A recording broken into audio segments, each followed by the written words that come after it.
ഇന്ന് നമുക്ക് നല്ല ടേസ്റ്റോട് കൂടിയ ഒരു എഗ് റൈസ് ഉണ്ടാക്കി നോക്കിയാലോ. പാൻ ഒന്ന് ചൂടായതിനു ശേഷം ഞാനൊരു 2 സ്പൂണോളം ബട്ടർ ഇട്ട് കൊടുക്കുന്നുണ്ട്. ഇതിന് ഞാൻ ഗീ ഉപയോഗിക്കുന്നില്ല.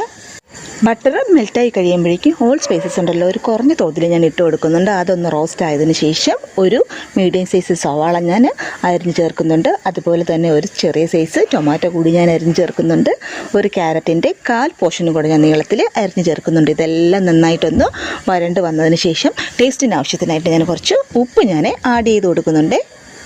ഇനി ഇതിലോട്ടൊരു 1/4 സ്പൂണോളം മഞ്ഞൾപ്പൊടി ഞാൻ ചേർക്കുന്നുണ്ട്. എരിവിന് ആവശ്യത്തിനുള്ള ചില്ലി ഫ്ലെക്സും അത് ഒരു 1/4 സ്പൂൺ ഞാൻ ചേർക്കുന്നുണ്ട്. അതുപോലെ തന്നെ ഗരം മസാലയുടെ പൗഡർ ഉണ്ടല്ലോ, അതുകൂടി ഞാനൊരു 1/4 സ്പൂണോളം ചേർക്കുന്നുണ്ട്. ഇതെല്ലാം നല്ലതുപോലെ വശക്കിയെടുത്തതിന് ശേഷം 2 മുട്ട പൊട്ടിച്ചൊഴിക്കാനായിട്ടുള്ള ബട്ടർ കൂടി ഞാൻ ചേർക്കുന്നുണ്ട്. ഇനി 2 മുട്ട കൂടി ഞാൻ ഇതിലോട്ട് പൊട്ടിച്ചൊഴിക്കുന്നുണ്ട്. ഇതുപോലെ വലിയ കഷ്ണങ്ങളായിട്ട് തന്നെ അത് ചിക്കിയെടുക്കാനായിട്ടൊന്ന് ശ്രദ്ധിക്കണം.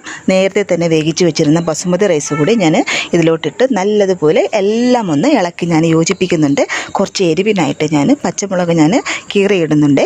ഇനി ലാസ്റ്റായിട്ട് ആവശ്യാനുസരണം നമ്മൾ മല്ലിയില കൂടെ നമ്മൾ ഇട്ട് കഴിഞ്ഞാൽ നമ്മുടെ എഗ് റൈസ് ഇവിടെ റെഡി ആയി കഴിഞ്ഞു. നമ്മുടെ കുട്ടികൾക്കൊക്കെ സ്കൂളിലോ കോളേജിലൊക്കെ കൊടുത്തു വിടാൻ പറ്റിയ പെട്ടെന്ന് തന്നെ ഉണ്ടാക്കാൻ പറ്റുന്ന ഒരു റെസിപ്പിയാണ് കേട്ടോ. എല്ലാവരും തന്നെ ഇതൊന്ന് ട്രൈ ചെയ്തതിന് ശേഷം കമൻറ്റായി തന്നെ എൻ്റെ ചാനലിൽ അഭിപ്രായം രേഖപ്പെടുത്തണേ.